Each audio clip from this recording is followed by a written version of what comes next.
مفتی صاحب، آج جو ہمارا موضوع ہے وہ ہے غزوہ بدر کا تاریخی پس منظر، غزوہ بدر کے اسباب، غزوہ بدر سے حاصل ہونے والے اسباق جو اس زمانے میں آج ہمیں جس کی ضرورت ہے، اس پر ذرا فرمائیے۔ غزوہ بدر کا ذکر قرآن کریم نے کرتے ہوئے اس کو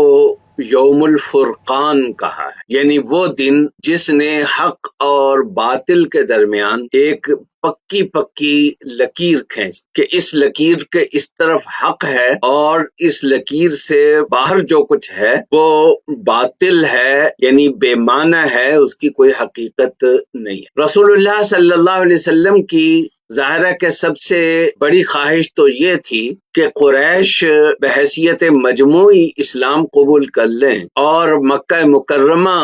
اسلام کا مرکز بنے اور وہاں سے اسلام کی دعوت آگے چلے، لیکن اللہ جل جلالہ کو کچھ اور منظور تھا۔ چنانچہ نبی کریم صلی اللہ علیہ وسلم نے بھی متبادل آپشنز پر غور کرتے ہوئے مختلف لوگوں کے ساتھ، قبائل کے ساتھ یہ بات بھی چلائی کہ تم اسلام قبول کر کے اگر ہمیں پناہ دے دو اور اپنی جگہ کو مرکز اسلام بنا۔ یہ لمبی تاریخ ہے کہ کس طرح سے آپ کی بات، لیکن اللہ تعالیٰ نے یثرب کے قبائل خاص طور پر اوس اور خزرج کی قسمت میں یہ سعادت،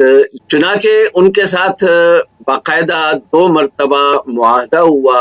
بیعت ہوئی، اور نبی کریم صلی اللہ علیہ وسلم اور مکہ مکرمہ میں آپ پر ایمان لانے والے خوش قسمت حضرات ہجرت کر کے مدینہ منورہ آ گئے۔ اب قریش نے اگر رسول اللہ صلی اللہ علیہ وسلم کی دعوت قبول نہیں کی تھی، چلو وہ تو الگ بات ہو گئی، لیکن جب وہ مکے سے نکل کر دوسری جگہ جا کر رہ پڑے ہیں تو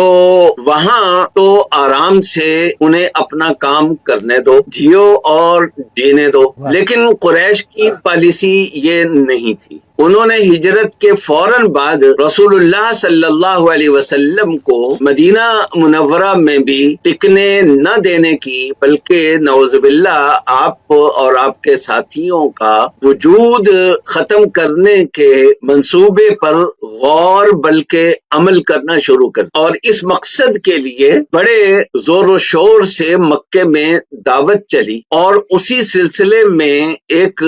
بڑا تجارتی قافلہ شام کی طرف بھیجا گیا، جس کے منافع میں سے ایک بڑا حصہ رسول اللہ صلی اللہ علیہ وسلم کے خلاف خرچ ہونا تھا۔ نبی کریم صلی اللہ علیہ وسلم کی ظاہر ہے کہ یہ پالیسی نہیں ہو سکتی تھی، اور نہ ہی کسی عقل مند کی یہ پالیسی ہوتی ہے کہ چونکہ ہم صرف اپنا دفاع کریں گے، اس لیے جب تک دشمن فوجیں لے کر ہمارے شہر کی سرحدوں پر نہیں پہنچ جاتا تب تک ہم کچھ نہیں کرتے۔ دنیا میں کوئی بھی عقل مند ظاہر ہے کہ یہ پالیسی نہیں اپنا سکتا۔ چنانچہ نبی کریم صلی اللہ علیہ وسلم نے یہ فیصلہ فرمایا کہ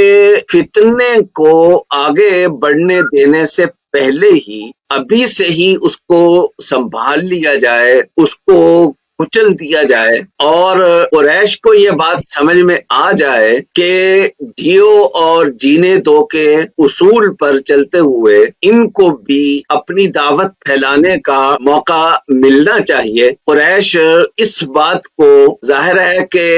جس جگہ پہنچ چکے تھے طاقت کے استعمال کے بغیر وہ اس بات کو سمجھ نہیں سکتے تھے۔ چنانچہ رسول اللہ صلی اللہ علیہ وسلم نے مدینے میں آرام سے بیٹھنے کی بجائے خود اقدام کا فیصلہ، کیونکہ اقدام بذات خود ایک بہت بڑا دفاع بھی ہوتا۔ چنانچہ پہلے مرحلے میں آپ نے صحابہ اور خاص طور پر انصار کے مشورے سے ابو سفیان کے قافلے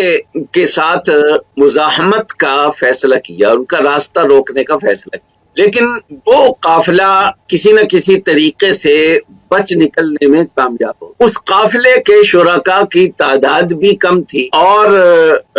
ہتھیار بھی ان کے پاس کم تھے، کیونکہ بنیادی طور پر وہ تجارتی مقصد کے لیے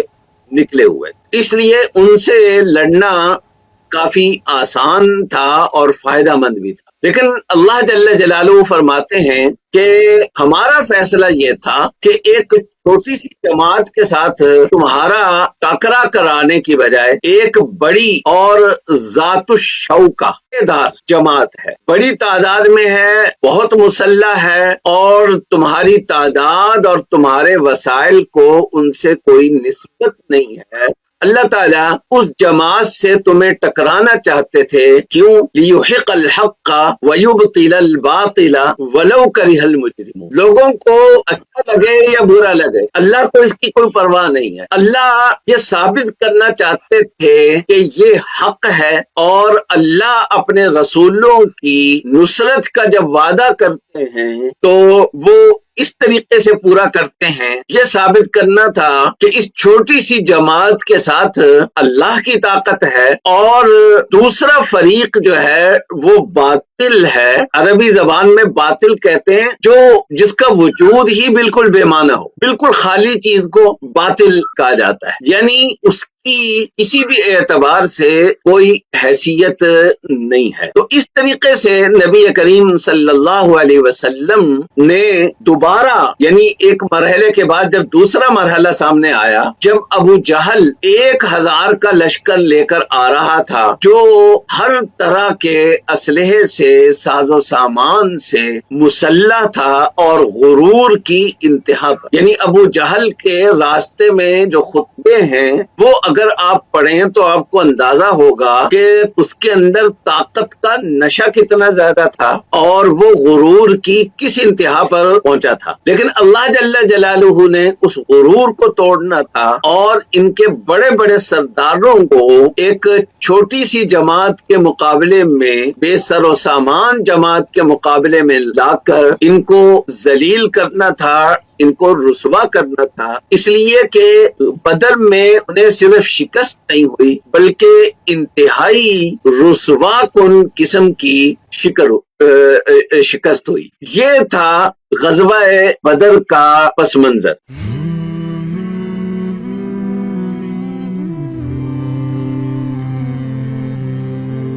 رمضان المبارک کی پر نور ساعتوں میں دیکھیے درسقرآن.com کے YouTube اور فیس بک پر ہلال رمضان، سوشل میڈیا پر سب سے قدیم اور سب سے ریلائبل برانڈ www.درسقرآن.com۔